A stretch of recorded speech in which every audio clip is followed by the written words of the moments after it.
Monday, January the 22nd, 2018, and 2 months since my last walk.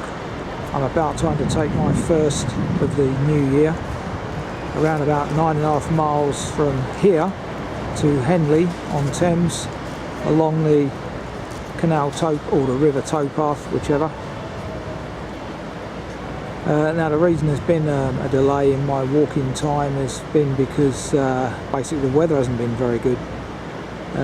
I just haven't been able to coordinate a day when it hasn't been raining, so I would suggest that we've had a particularly wet winter so far.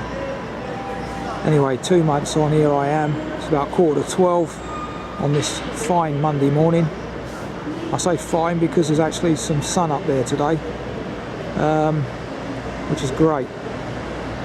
So it's about 9.5 mile. Just press on and see what is ahead. So about 5 minutes in, and we're straight away onto the Thames towpath, which we now follow for about 3 miles to the attractive village of Sonning, apparently, which is where I intend having my lunch. So that's nice and simple. Chosen this walk today, which is free walk 61, I believe, because it is simple. Having been off for a couple of months, I have walked, done lots of local walks, but a little bit rusty after a couple of months, I guess. CNC, what's it, Cycle National Network, can't remember, number 5 along this route. Thames Conservancy even, 1931. A lot of these old lock houses now are private residences.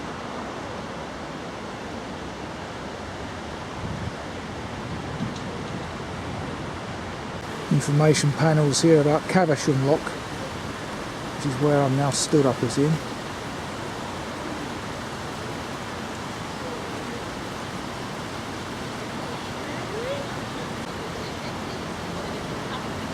Information here about the river generally.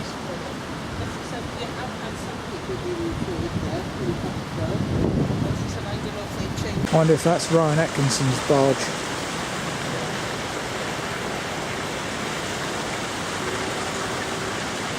In King's Meadow.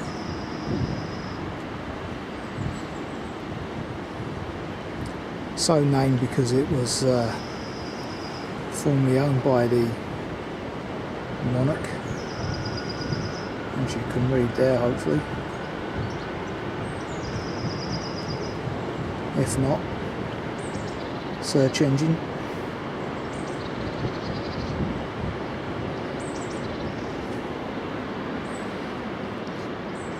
Number of modern buildings around the station, I noticed. Obviously are equivalent to Silicon Valley down here. I believe this is one of those National Cycle Network mile posts. This one indicating 58 to London, 3/4 to Kennetmouth, 38 to Oxford, and 1 to Caversham.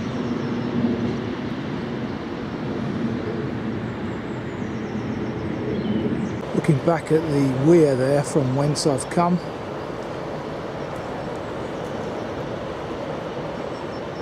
Right next to the towpath you've got a Tesco Extra, should anyone need provisions. Drinking control area as well, sign of the times. 1 mile in, you've got a right dilapidated old boat over there, yet with some modern technology on it.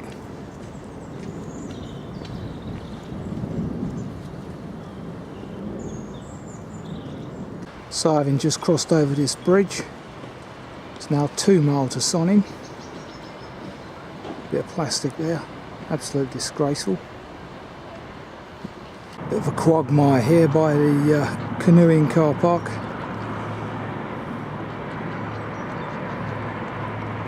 Still, one benefit is that the plethora of runners that I've encountered up to date have disappeared, and it all opens up a bit now, gets a bit wilder. Lovely. Yeah, that's interesting. I noticed we're following something called the Wokingham Way here, devised by the Ramblers.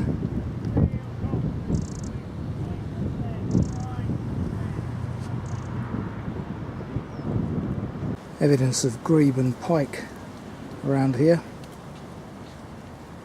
First kite of the day to be expected in this region.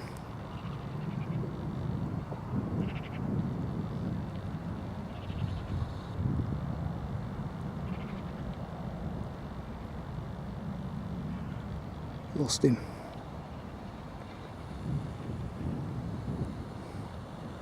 Just approaching the woody section there.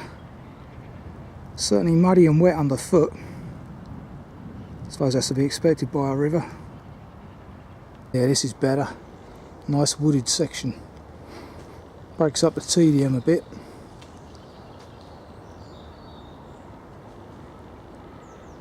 I haven't seen any snowdrops yet, but the catkins are on their way. Quite mild today with the wind. Very pleasant section thus far. It's approaching Sonning Lock. Soon be time for lunch. I've noticed a number of Eastern Europeans, since that's clearly who they are, camping around these areas. They're the very people that kill our swans as well. Standard procedure in Bulgaria. Bloody outrageous. Here we go. Good morning, Smithers Jones. How's the world back home? Great spreads of mistletoe in that wood opposite. Something I didn't see much of over Christmas, I must admit. In the shops, that is. Maybe it's gone out of vogue now, impolitically correct. Stupid. Okay, we've now reached Sonning Lock.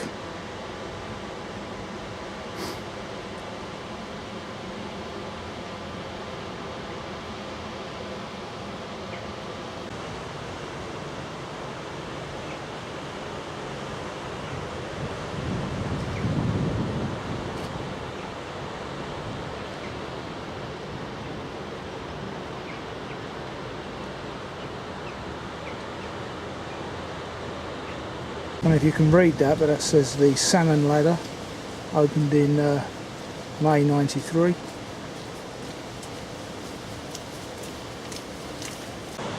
Now from another angle, pretty powerful river over there.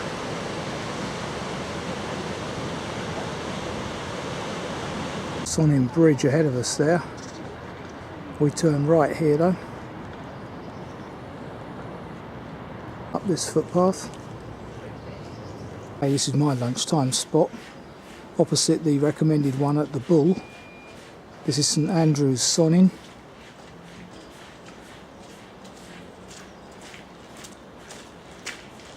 And from the other side, which is where I've spotted an appropriate bench,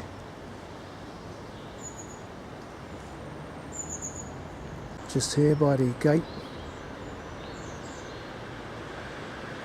So we've got Wyn and Len Siney to thank for this seat. She lived a good age, 80 years old. He wasn't so fortunate at 65.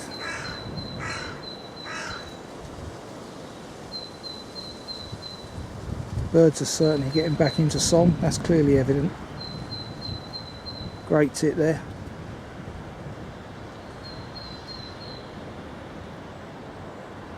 So, 1:30, lunch has been had. Get a quick look inside here at the interior of the church. I'm not going to venture too far because of the muddy boots situation, which they do emphasise on the front door. Very pleasant church. This is St Andrew's, Sonning, if anyone wants to investigate further.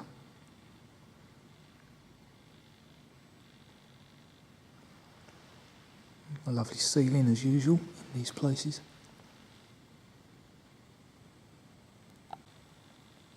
And to the rear,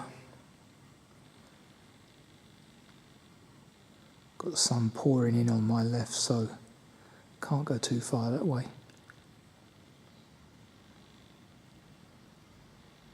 And there's the entrance.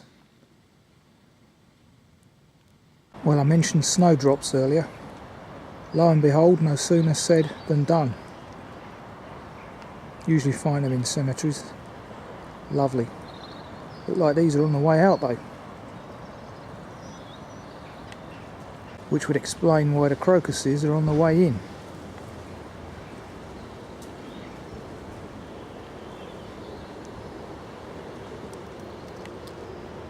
There's the old sandy man.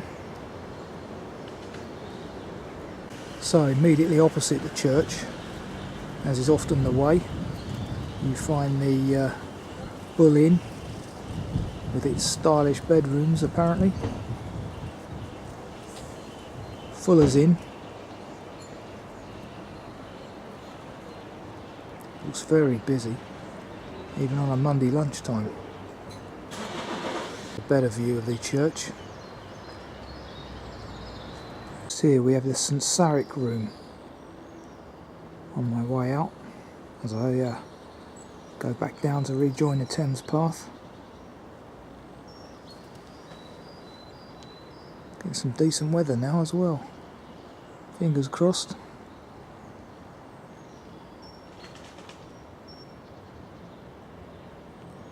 Dogs get well served here.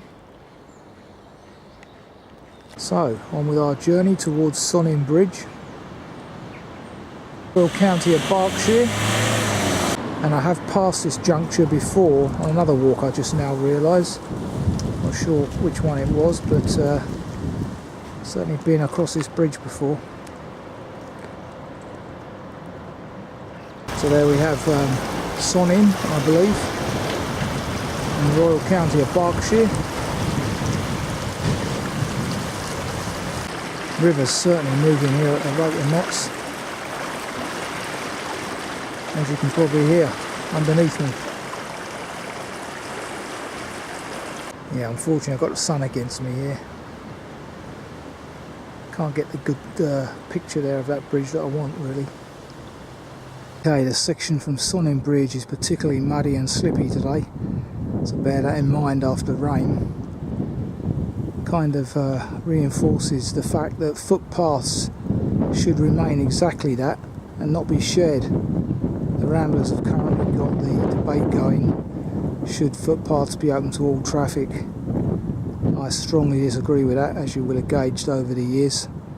Wherever I encounter horses or bikes, even mountain bikes, footpaths get destroyed.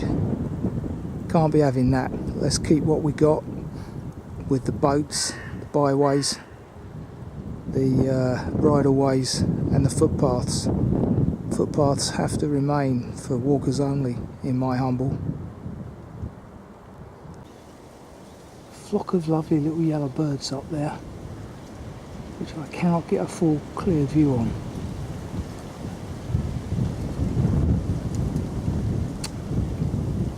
They're loving the berries on this tree, whatever that may be.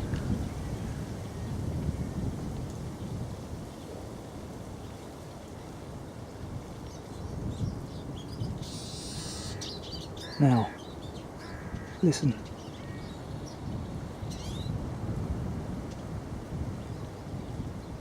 Siskins or something? Could well be something like that. Got lots of little bars on their back. Maybe Devonshire View North knows the answer.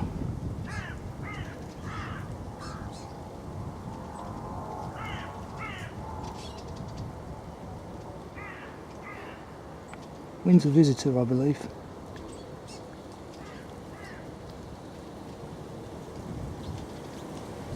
I reckon this section of the path has been flooded, you know. It's so bad. River not that much lower.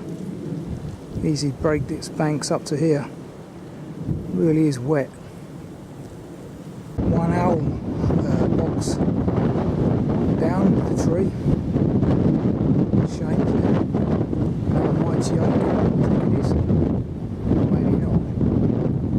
No. Not sure what that is actually. Approaching the grounds of Shiplake College. It's got a bit greyer now, the sun's gone in. All that rugby puts hairs on your chest.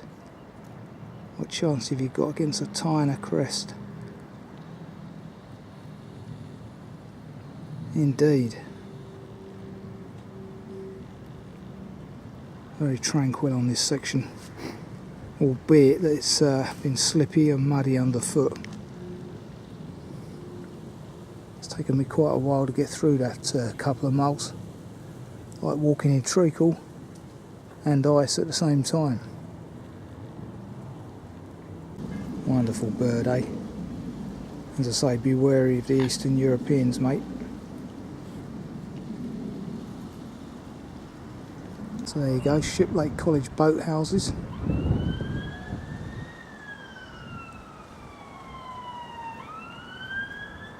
And as you may or may not be able to hear up there, parakeets have reached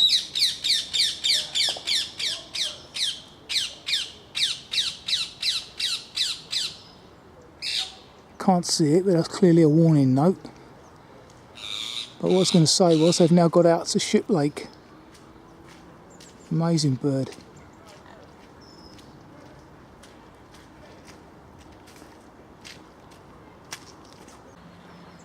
Some long-tailed tits in amongst the undergrowth there. Yep, alright parakeet, I know you're about. More interested in our natives, to be honest with you. So here we are at Shiplake, just about to hit the brick wall mentioned in the text by the lock. There is said lock.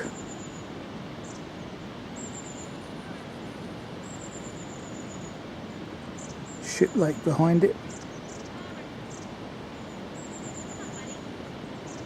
So as you can see, we're a little 2/3 of the way through now. Reading 6 miles behind us.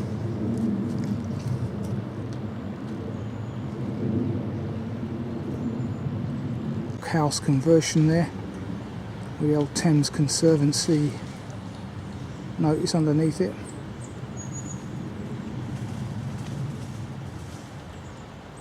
That one a bit older than the other, I think. Can't read the last figure. Might be 30. Which would make sense if they're building them from London outwards. Yep, 3 miles to go.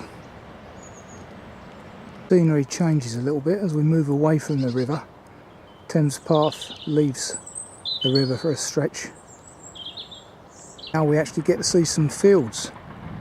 As my train in the distance there, which I will be on later, passes by.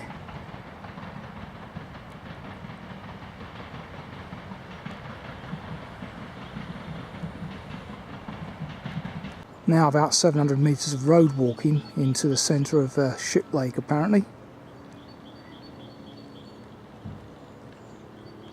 Baskerville Arms has now been renamed, probably under new ownership.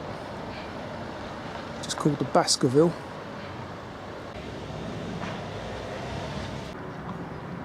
Yeah, there you go.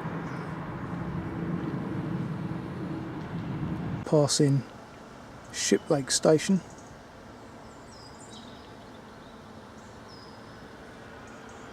Which is a possible early exit for those that so wish. Thames path is right next to it, as you can see there. That's our onward journey. Now joining up with the Chiltern Way.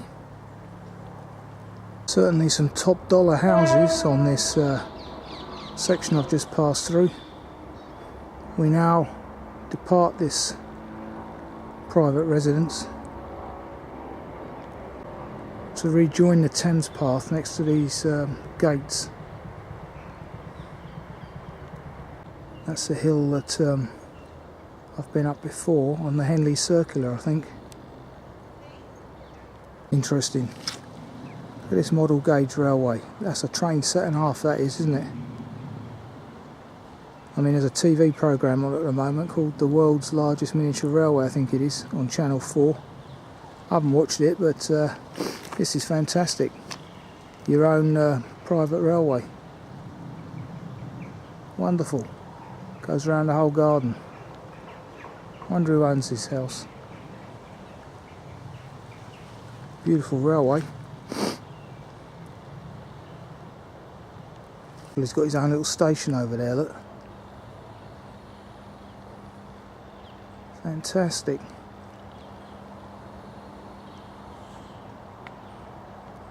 There you go, there's always one. That's today's death. Not sure what sort of fish that is, but a fair sized one. It's been well eaten. Fairly decent view as we approach the twilight of the afternoon. About 3:30, I think. We're now on the banks of the Thames again,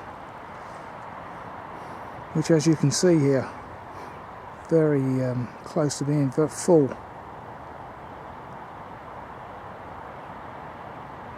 Isn't enough riverside property over there.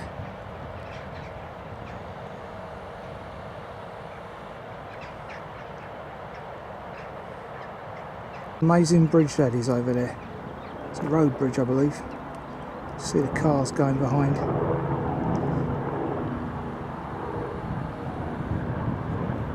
Going across a very pleasant boardwalk section, just in front of the weir there.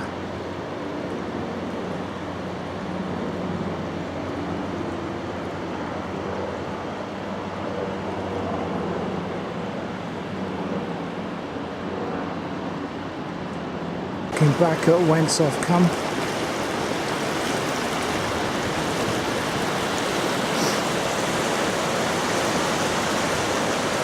Certainly a fierce weir, that.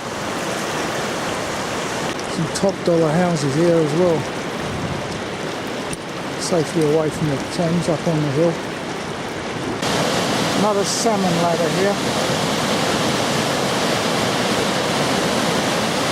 God knows how those guys get up this one. Incredible.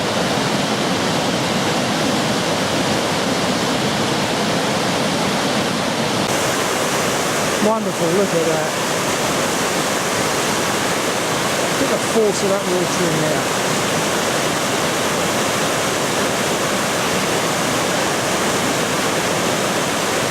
Can't see the salmon ladder though.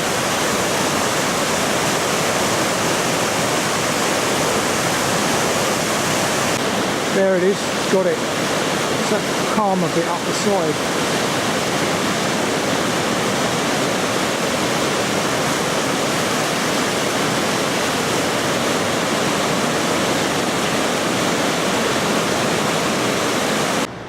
Anyone fancy a cottage with mooring? Win the lottery, you might be able to afford it. Now entering Marsh Meadows with a list of various attractions. Wind in the Willows, eh?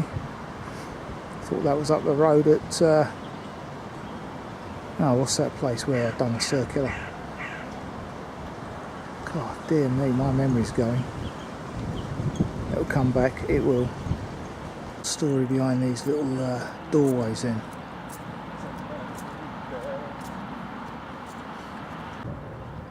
Very odd. Looks like one of the arty sections of the walk today, I guess. Various shops and the Wind in the Willows museum over there. Still can't think of that place where it was based.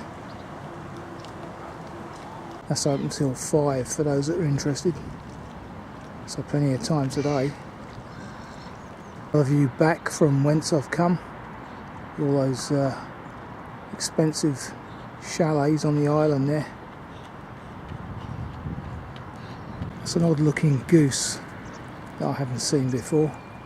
Saw one in a field earlier with some Canadas. Bizarre looking thing. As I say, I don't recall ever seeing that before. It's one for me to check out.